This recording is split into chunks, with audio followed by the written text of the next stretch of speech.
출애굽기 20장 4절, 5절, 6절 같이 봅니다.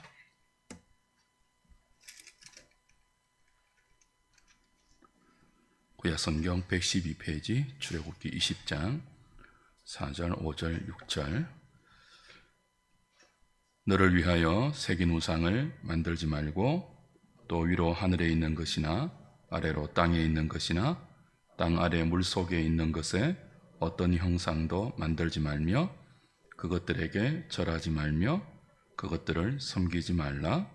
나의 하나님 여호와는 질투하는 하나님인즉 나를 미워하는 자의 죄를 갚되 아버지로부터 아들에게로 3, 4대까지 이르게 하거니와 나를 사랑하고 내 계명을 지키는 자에게는 천대까지 은혜를 베푸느니라.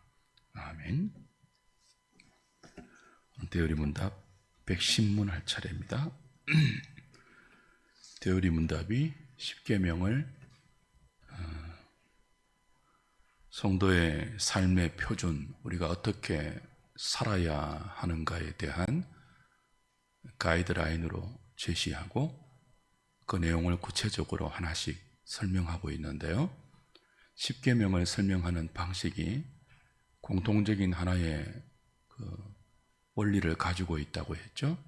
먼저 계명 자체를 묻고 그 계명이 요구하는 긍정적인 의미, 그 계명이 우리에게 요구하는 성도의 삶의 적극적인 의미를 밝히고 나서 두 번째는 그 계명이 우리에게 금지하는 죄의 내용들을 해석합니다.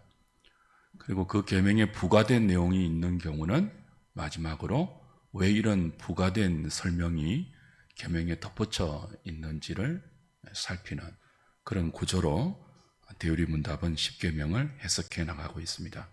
이 계명도 이 계명에 부과된 긴 내용이 있죠.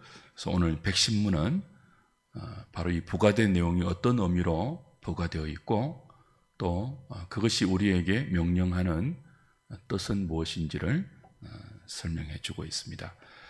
110문 제가 읽을 테니까 여러분이 답을 한번 해보십시오. 제 110문 제2계명을 더 잘 지키게 하려고 그것에 더해진 내용은 무엇입니까? 제2계명을 더 잘 지키게 하려고 더해진 내용은 나의 하나님 여호와는 질투하는 하나님인즉 나를 미워하는 자의 죄를 갚되 아버지로부터 아들에게로 3, 4대까지 이르게 하거니와 나를 사랑하고 내 계명을 지키는 자에게는 천대까지 은혜를 베푸느라 입니다. 이 말씀은 우리에 대한 하나님의 주권, 그 주권에 대한 우리의 합당한 태도, 하나님께 드려지는 예배에 대한 하나님의 뜨거운 열심, 그리고 영적 간음인 모든 거짓된 예배에 대한 하나님의 복수하시는 분노를 보여줍니다. 즉 하나님은 이 계명을 범한 자들을 자신을 미워하는 자들로 간주하셔서 여러 대에 이르기까지 그들을 벌하실 것이라고 위협하시면서도 그것을 준수하는 자들은 자신을 사랑하고 자신의 계명들을 지키는 자들로 여기셔서 많은 세대에 걸쳐 그들에게 자비를 베푸실 것이라고 약속하십니다. 이렇게 이 계명에 부과된 내용의 의미를 110문은 밝혀줍니다. 1, 2계명을 지금 확인하는 중에 있죠.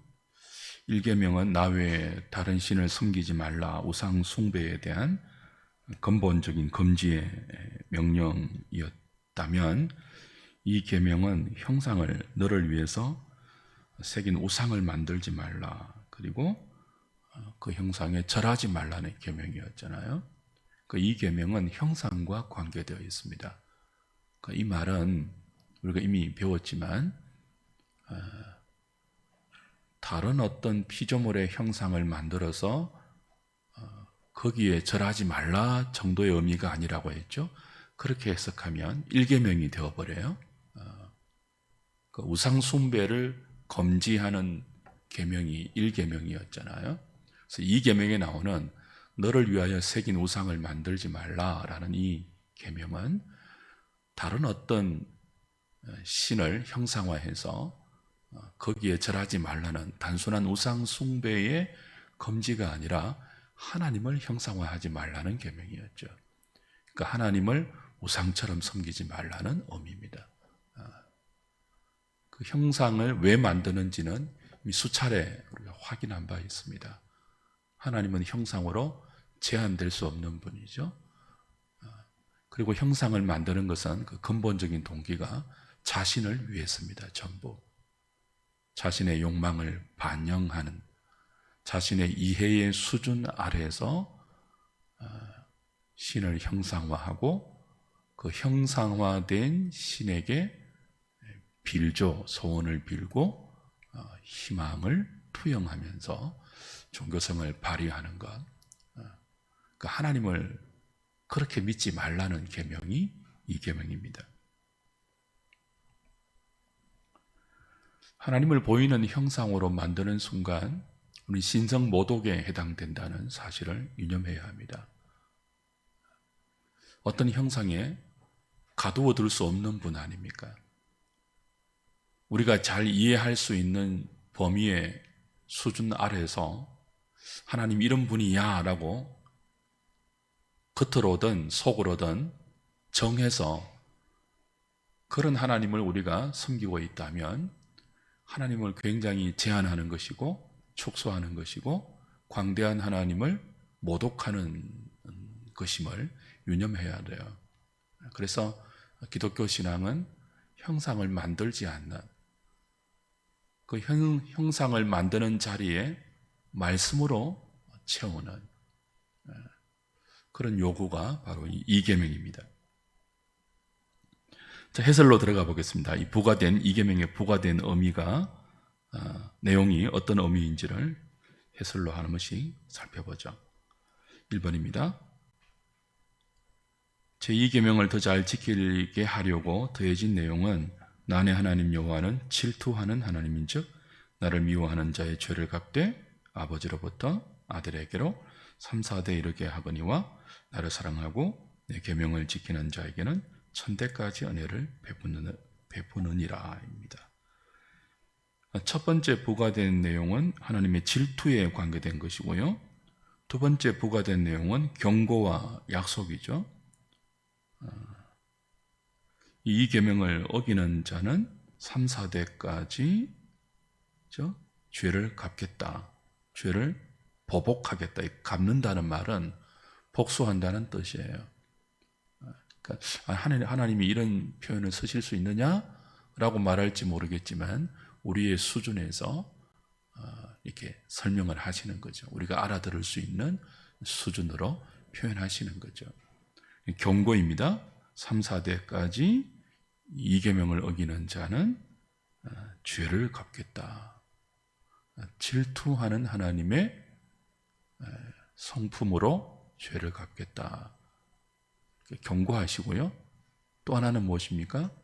이 계명을 잘 지키는 자에게는 천대까지 3, 4대와 천대를 대조해요.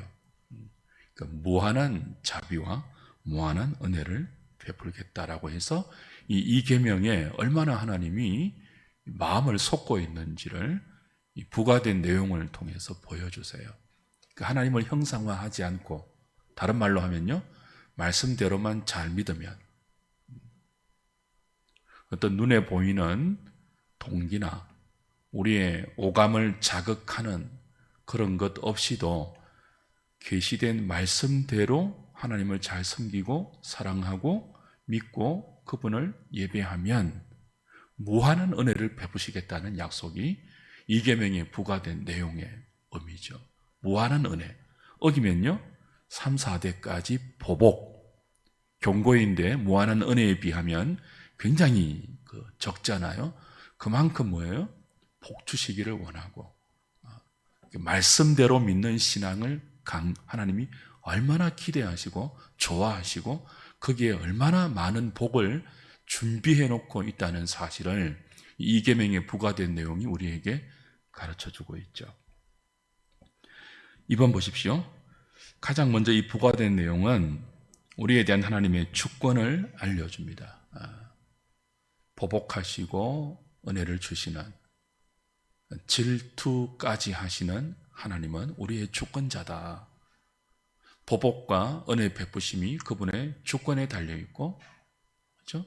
우리는 그분의 절대적인 주권에 순종해야 하는 그런 그분의 백성이고 피조물이고 소유물이다 하는 사실을 이 계명에 부과된 내용이 가르쳐줍니다.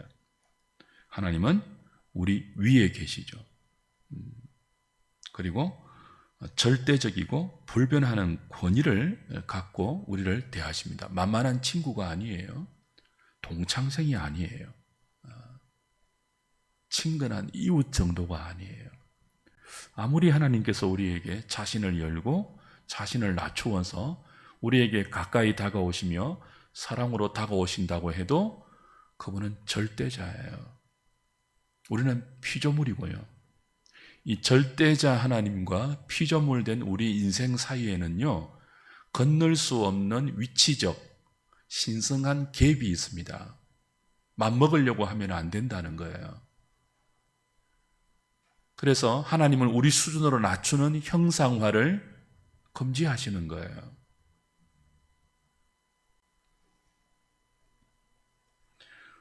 우리가 하나님을 이런 분으로, 우리 위에 계신 분, 나를 향한 절대적인 권위를 갖고 있는 나의 창조주, 나의 생사 화복을 주관하시는 절대적인 나의 주인, 그렇게 인정한다면 그 주권에 대한, 절대적인 주권에 대한 합당한 태도를 보여야겠죠. 그것이 무엇입니까? 순종이죠. 이 계명은 나를 형상화하지 말라, 나를 우상처럼 섬기지 말라라는 이 하나님의 명령에서 절대적인 하나님의 주권을 느껴야 한다. 어기면 3, 4대까지 보복한다.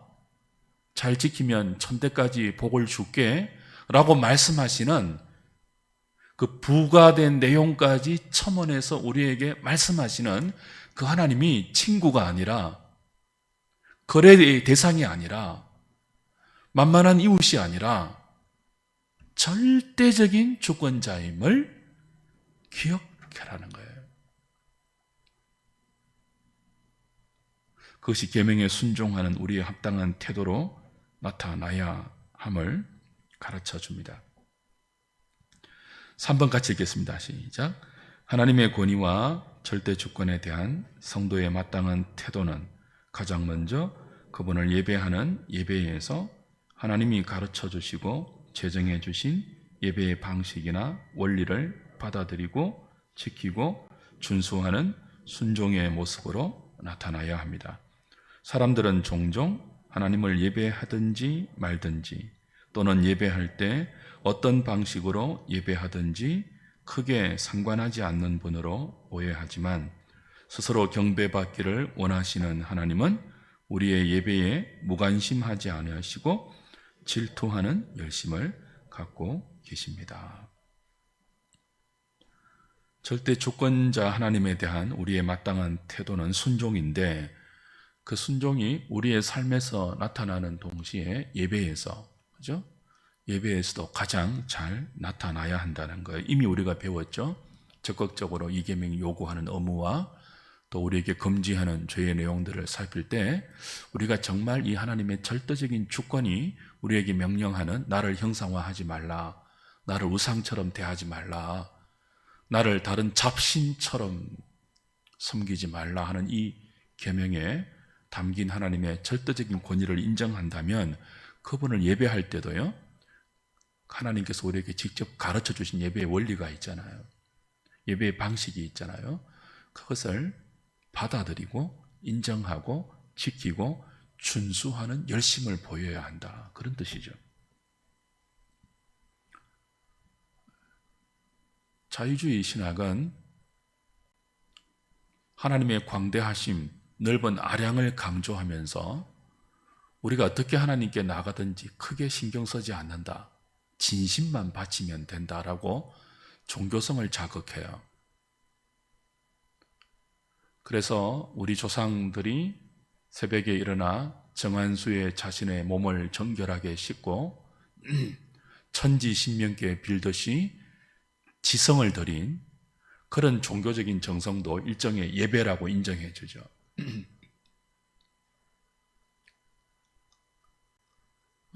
지성이면 감천이라는 것이 포스트 모더니즘 종교다원주의에서는 굉장히 미덕이에요.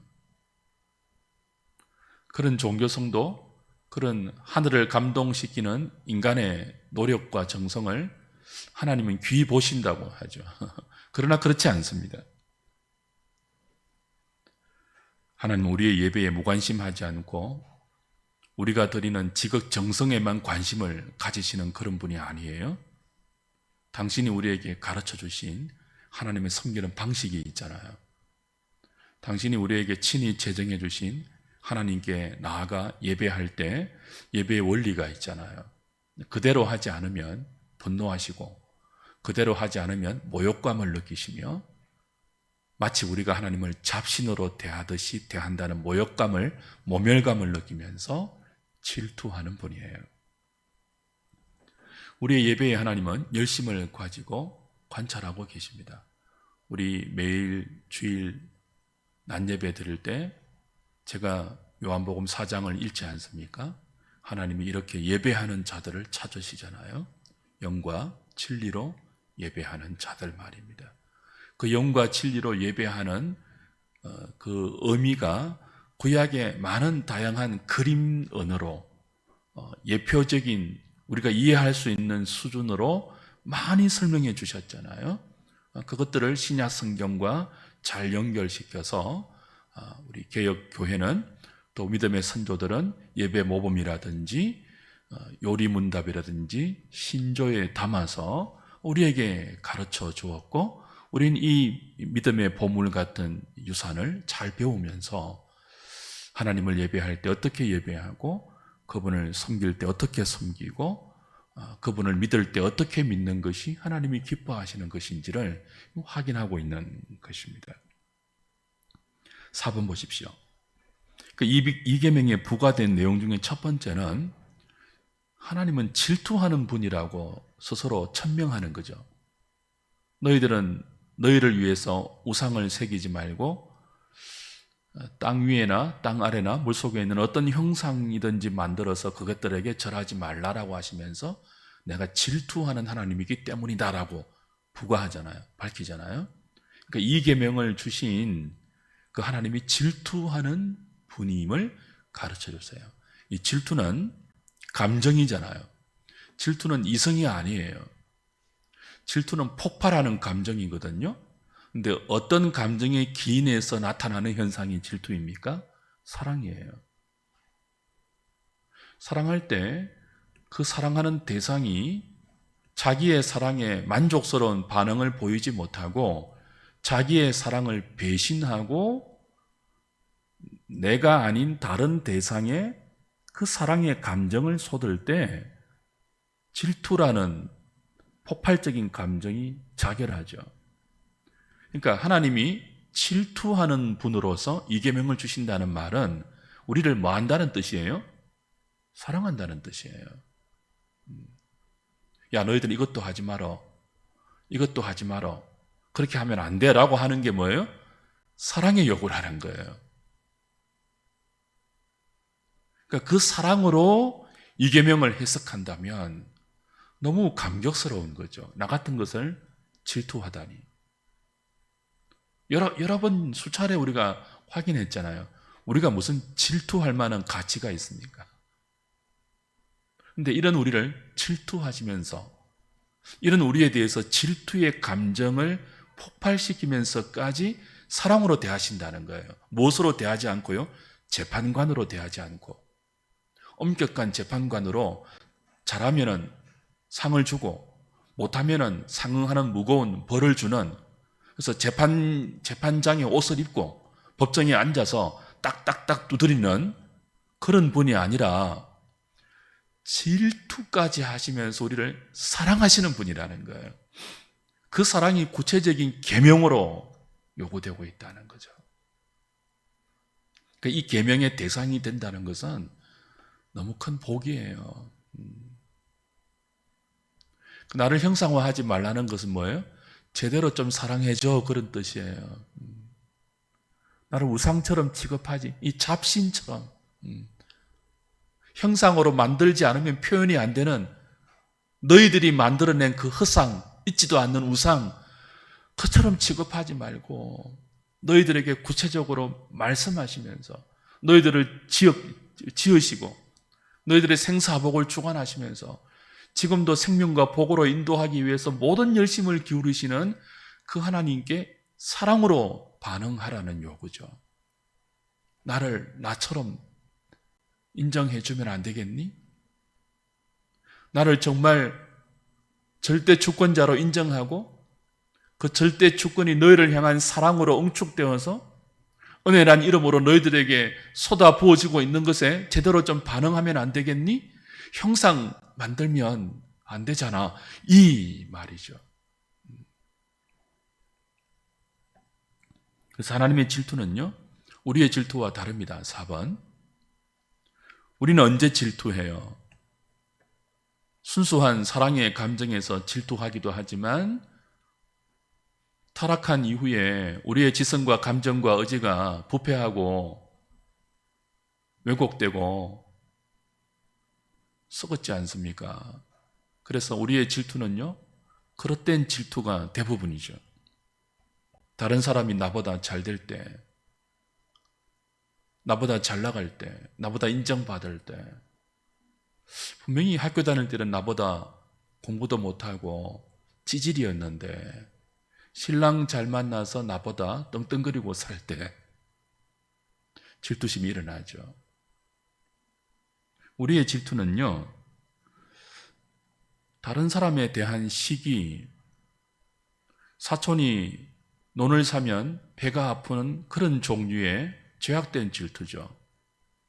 그래서 어떻게 하든지 상대방을 깎아내리고 자신을 부각시키는, 그래서 자신이 가진 그 무엇으로 상대방을 조정하려고 하는, 그것이 가능해지면 기쁨을 만끽하고 그것이 안 될 때는 오히려 상대방에게 내가 조정당할 때는 시기하고 미워하고 질투하는 죄악된 감정이지만요, 죄악된 질투지만 하나님이 내가 질투하는 하나님인데 너 나를 형상으로 생각하지 마라 라고 말씀하시는 이 질투는 죄악된 질투 아니죠.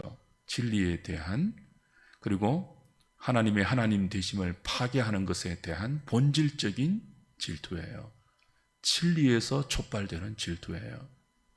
우리가 진리에서 어긋날 때, 진리에서 어긋난 방식으로 하나님을 오해할 때, 하나님이 기뻐하지 않는 방식으로 하나님께 접근하려고 할 때, 당신의 신적 본성이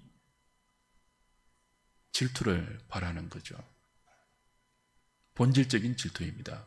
진리에 관한 질투고요. 참되고 오염되지 않는 순수한 사랑에서 유발되는 순도 100%의 질투예요. 우리는요, 순도 마이너스 몇 프로의 죄악된 질투지만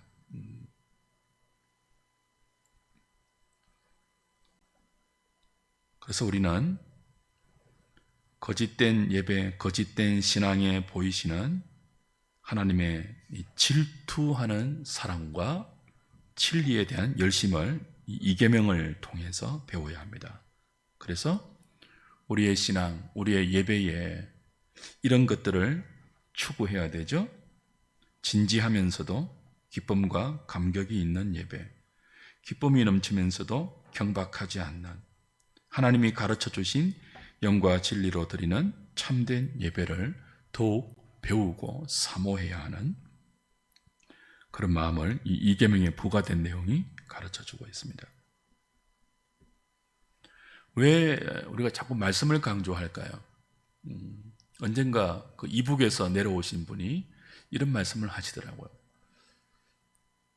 말삼. 그 평안도 분들은 말삼이라고 하잖아요. 말쌈을 중요하게 해야지 그 옛날 그 믿음의 선배분들, 신앙의 자유를 찾아서 이렇게 내려오신 분들이, 그죠? 하나님을 예배할 때는 말씀 중심으로 했거든요. 왜 자꾸 우리가 말씀을 들어야 할까요? 말씀을 듣지 않으면요, 우리의 마음이 중립적으로 그냥 그대로 유지되는 게 아니에요. 옛사람의 부패한 본성이 끊임없이 파도치고 있잖아요. 자기를 위해서 살도록. 그죠? 하나님도 어떻게 하도록요? 자기를 위해서 믿도록. 그러니까 말씀을 자꾸 듣지 않고 그 말씀에 담겨 있는 생명의 진리로 우리의 영혼이 자꾸 이렇게 익숙되지 않고 배우지 않으면요, 자꾸 뭐 한다고요? 하나님을 형상화한다고요. 우리 내면적으로도. 겉으로 우상을 안 세운다 할지라도 자꾸 하나님을 자기 만족, 자기 소원, 자기 기대, 자기의 본성에 맞도록 기대해요, 하나님을. 그리고 그 자신이 기대하는 하나님에 대한 믿음을 발동한다고요. 그걸 교정해 주는 것이 뭐예요? 말씀이에요, 말씀. 그 말씀이 없으면 자꾸 뭘 만든다고요? 어떤 그 말씀에 없는 어떤 원리까지 만들고 어떤 그 형상을 만들어서 거기에 이제 종교성을 쏟아붓는 거죠. 로마 천주교가 중세에 말씀을 막았잖아요. 평신도들은 성경을 읽지도 못하게 했거든요. 그 말씀을 막으니까 어떤 현상이 일어났죠? 온갖 형상들을 예배당 안에 갖고 들어왔잖아요. 그 분위기로 이제 사람들을 미혹했죠. 그때부터 촛불 미사가 시작된 거예요. 말씀으로 우리의 영혼을 밝히는 것이 아니니까 분위기로 우리의 종교성을 자극해야 돼요. 그래서 건물 자체를 거룩하게 짓잖아요. 건물 자체를 사람들이 압도될 수 있는 크기로 짓잖아요. 건물 자체 안에 어떤 신적인 권위를 부여하잖아요. 그리고 분위기를 거룩하게 조성하죠. 촛불을 켜고 분위기를 엄숙하게 조장하고 자꾸 미신화되는 거죠. 그때부터 불교에서 사용하는 묵주까지 천주교는 도입합니다. 기도를 드리는데 주문처럼 자신의 종교적인 열정을 거기에 투영해서 말씀의 내용과는 상관없는 강구를 반복하면서 기도를 주문화하죠. 모든 것이 신앙의 미신화예요. 그것이 이계명에 어긋나는 거죠. 질투하는 하나님의 질투를 촉발시키는 행위죠. 신앙의 미신화를 금지하는 것이 이계명입니다. 하나님을 형상화해서 우상처럼 섬기는 것. 언제 그런 일이 일어난다고요? 말씀을 부지런히 듣지 않을 때, 말씀대로 믿지 않을 때, 말씀대로 예배하지 않을 때, 필연적으로 우리는 뭐예요? 자신의 방식대로, 자기의 생각대로, 자기의 타락한 감정대로 하나님을 믿을 수밖에 없어요. 그래서 자꾸 우리가 말씀을 강조하는 거예요. 말삼이 되기까지 말이에요. 오직 성경이고 토타 스크립투라입니다. 전체 성경이에요. 신앙은 성경의 계시 위에 시작됩니다. 우리의 감정과 우리의 체험과 다른 그 무엇 위에 세워지지 않고 오직 말씀 위에 세워져요. 다섯 번째 보십시오. 거짓된 예배는 영적 간음이죠. 세상을 사랑하는 것, 거짓된 예배도 자기를 사랑해서 자기 종교성의 만족을 위해서 인간이 만들어낸 그런 예배 아닙니까? 영적 간음으로 하나님의 질투를 유발시키고 하나님의 분노를 불러일으킵니다. 질투하는 하나님은 거짓 예배에 진노하십니다. 우상 숭배를 특별히 미워하시는 이유는 거기에 있죠. 하나님은 자기 백성이 거짓된 예배로 영적 간음을 행하시는 것을 그냥 지켜보지 않고 보복하십니다. 예레미야 7장 18절, 자식들은 나무를 줍고 아버지들은 불을 피우며 부녀들은 가루를 반죽하여 하늘의 여왕을 위하여 과자를 만들며 그들이 또 다른 신들에게 전제를 부음으로 나의 노를 일으키느니라. 그들이 누구예요? 이스라엘 백성들이에요. 예루살렘 거민들이에요. 가장 거룩한 성, 종교의 도성 예루살렘. 근데 하나님이 선지자를 통해서 하신 말씀이 뭐예요? 너는 이 성을 빨리 돌아다녀보라. 공의를 행하고 정의를 구하는 자 한 사람이라도 있으면 내가 이 성을 살리라 했습니다. 근데 그 거룩한 종교의 성 제루살렘에 종교로 떡칠한 그 예루살렘의 실체가 무엇입니까? 이거예요. 얼마나 종교성이 깊습니까? 자식들은 나무를 줍고 아버지들은 불을 피워요. 부녀들은 가루를 반죽해요. 누구를 위해서요? 하늘의 여왕을 위해서. 아마 이 하늘의 여왕의 여호와라고 갈로 치고 갈로 닫고 그렇게 했는지도 몰라요. 여호와와 하늘의 여왕을 동시에 섬기면서 이게 얼마나 지금 열심히 있는 종교적인 모습이에요? 과자를 만들고 다른 신들에게 전제를 부으면서 종교적인 세레머니를 행했던 것입니다. 근성으로 하지 않았을 거예요. 그렇게 하면 신들이 듣고 자신의 삶을 더 부요하게 안전하게 인도해 줄 것이라는 나름대로의 믿음을 가지고 그 종교의식을 행했겠죠. 아버지, 자식, 아내, 혼연일체가 되어서 마음을 쏟아 그들은 하늘의 여왕에게 다른 신들에게 여호와도 섬기고 그들도 섬기면서 하나님을 형상화하면서 하나님을 우상과 동급으로 여기면서 하나님의 질투와 복수를 유발시킨 거예요. 그래서 하나님이 선지자에게 말하죠. 나 정말 이 성을 사하고 싶은데 이 성에게 내 복수하는 나의 진노를 쏟아붓지 않고 싶은데 한 명이라도 있으면 내가 안 그렇게 할게. 공의를 구하고 정의를 행하는 자, 내 성품대로 살고 내가 너희들에게 가르쳐준 그 원리와 방식과 내용대로 나를 믿고 섬기고 나를 예배한 자 한 명이라도 있으면 내가 이 성 사하기엔 한 명이 없었던 거예요.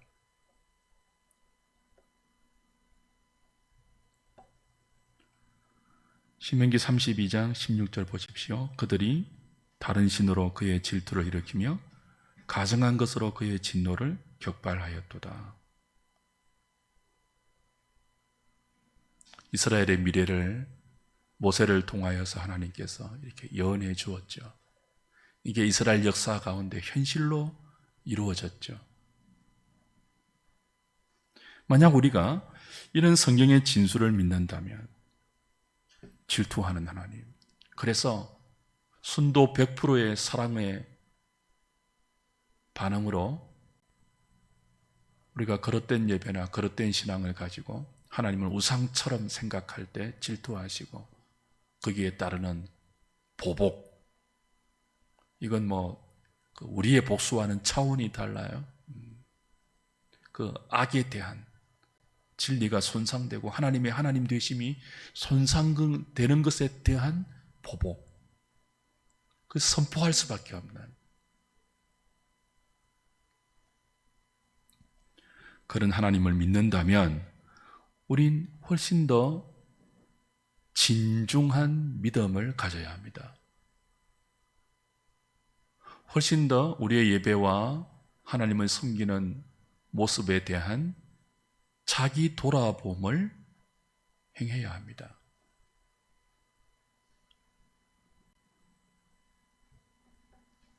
그리고 그런 예배와 그런 신앙에 대해서 조급함, 재미없다는 투덜거림, 그런 것을 뛰쳐나와서 마음껏 자신의 종교성을 펼치고 싶은 욕망을 극복하고 이겨내야 합니다. 그렇죠? 그리고 말씀에 여러분의 남은 생을 올인해야 합니다. 자꾸 어떤 말씀하지 않는 것에 전부를 걸어놓고 거기에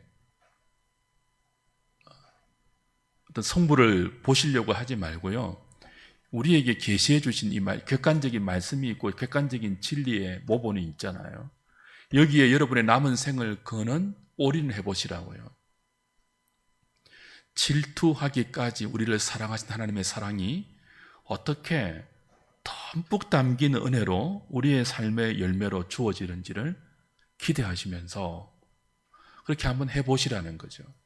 그것이 이 계명이 우리에게 도전하는 아주 벅찬 도전이기도 합니다. 6번째 보십시오. 같이 읽겠습니다. 시작. 조상들의 죄로 인해 후손들이 심판받는 것은 하나님의 공의에 어긋납니다. 그럼에도 하나님은 제2계명을 범한 자들을 자신을 미워하는 자들로 간주하시어 여러 대에 이르기까지 그들을 벌하실 것이라고 위협합니다. 이 위협의 의미가 무엇입니까? 아버지로부터 아들에게로 3, 4대까지 이르게 한다는 이 말은 세머 계통의 전형적인 표현으로 악한 자의 죄를 자녀나 후손들에게 묻고 벌하겠다는 뜻이 아니라 제발 자녀들이 부모의 거짓된 예배와 우상 숭배를 답습하지 말라는 강력한 경고입니다.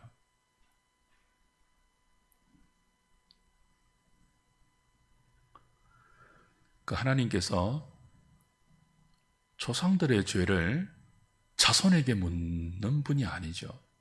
그런데 이런 표현이 성경에 여러 군데 나오지 않습니까? 3, 4대까지 자녀들에게 보복하겠다. 당시 세머 계통의 고서에 여러 번 나타나는 관용적인 표현이죠. 우리가 알아들을 수 있는 그런 일종의 협박, 일종의 위협이에요. 그렇게 하면 안 된다는 그걸 3, 4대까지로 굉장히 그래도 제한시키고 좁혀서 경고이죠, 경고. 아버지가, 어머니가, 부모가 하나님을 우상처럼 섬긴다면요. 부모가 가지고 있는 신앙이 미신적인 신앙이라면요. 그 자손들에게 가면요. 그 신앙이 그대로 자손들에게 영향력을 발휘하고 자손들에게 전수되고 3, 4대까지 가면요. 미신적인 신앙을 가진 부모의 후손들은 3, 4대 정도까지 가면 거의 불신자가 됩니다. 형식적으로 교회를 다닌다 해도 그 후손들의 삶은 불신자와 조금도 다르지 않을 거예요. 왜냐하면 미신적으로 보고 배운 것이 미신적인 신앙이잖아요. 우리 그런 거 많았잖아요. 형상화한 신앙. 예를 들면 예전에는요. 강대상에 아무나 못 올라갔습니다. 여기에. 지금 제가 구두 신고 올라왔잖아요. 예전에는요. 밑에서 구두 다 벗어야 돼요. 따로 신발 신어야 돼요. 어디서 함부로 세상에 먼지 묻은 구두를 신고 올라와 여기에? 누가 함부로 여기 막 애들이 뛰놀고 하면서 올라오잖아요. 난리 납니다. 권사님들. 그런 기억 없으세요? 형상화한 거거든요. 말씀의 권위를 왜 여기만 묻고 둡니까?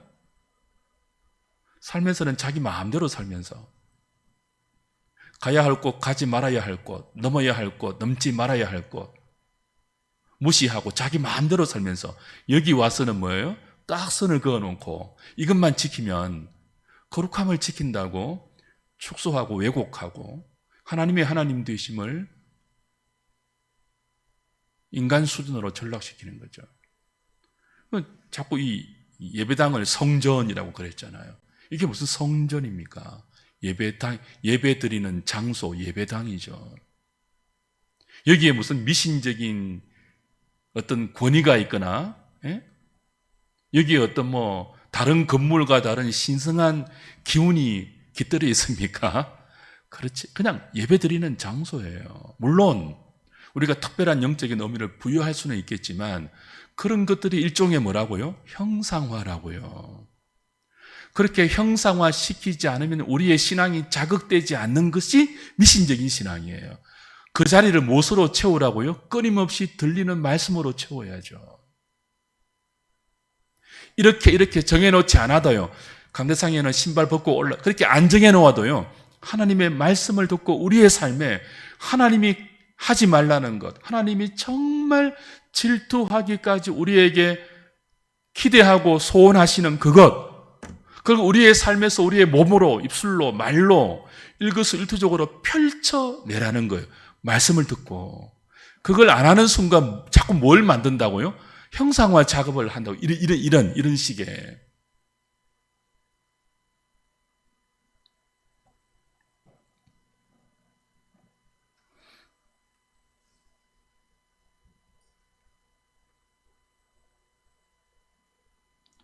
우리가 미신적인 신앙을 계속 가지고 있는 것은요, 일종의 벌입니다, 벌.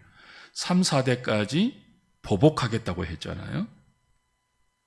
제발 자녀들이 부모의 미신적인 신앙, 거짓된 예배, 우상숭배의 요소들을 담지 말라는 경고, 강력한 위협 아닙니까? 그런데도요, 계속 우리가 이 미신적인 신앙에 머물러 있다면 일종의 그 버림받는 벌과 같은 거예요. 그래서 거짓된 교회에 머물러 있으면 영혼의 재앙입니다. 빨리 탈출해야 돼요. 그런 교회는.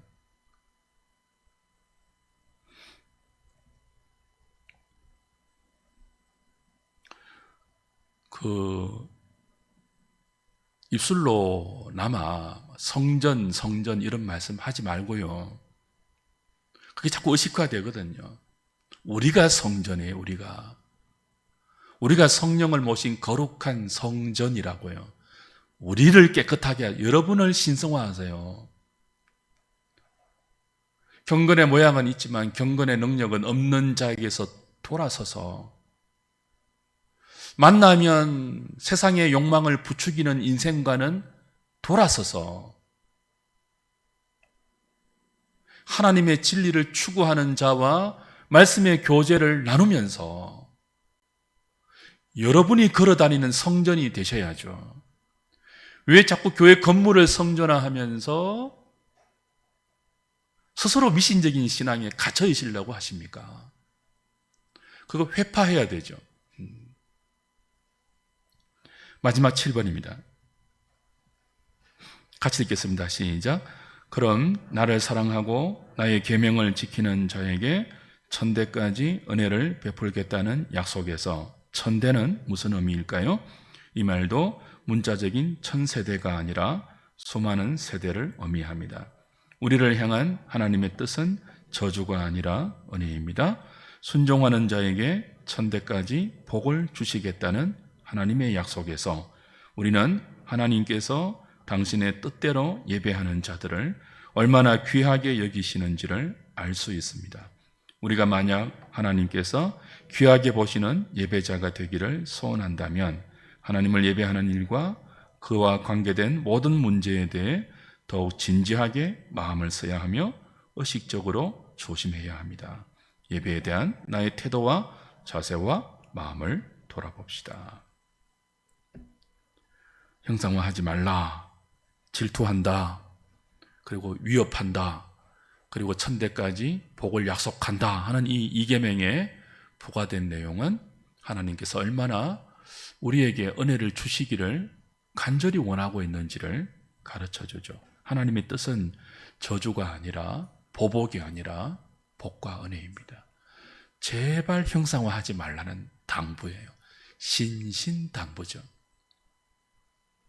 그리고 천대까지 은혜를 베푼다는 말은 형상화하지 않고 말씀대로 믿는 믿음을 얼마나 귀하게 보시는지를 가르쳐 주는 거예요. 하나님 무엇을 귀하게 보신다고요? 말씀대로 믿는 신자들, 말씀대로 하나님을 예배하는 교회, 말씀대로 하나님을 섬기는 사람들, 그 사람들 귀하게 보시기에 천대까지 은혜를 베푼다는 약속을 주셔서 그런 믿음을 가진 주의 백성을 기대하고 있죠. 요한복음 4장식으로 말하면요, 이렇게 예배하는 자들을 찾는다예요. 영과 진리로 하나님을 예배하는 자, 영과 진리로 하나님을 사랑하는 자, 영과 진리로 하나님을 믿는 자,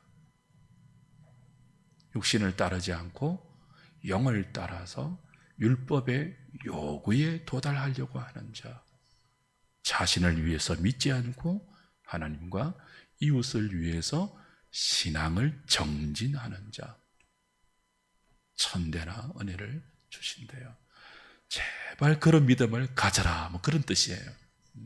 뭐 하지 말고요, 미신적으로 믿지 말고 형상화하지 말고 오직 말씀으로 계시해 준 나의 뜻 안에서 머물러.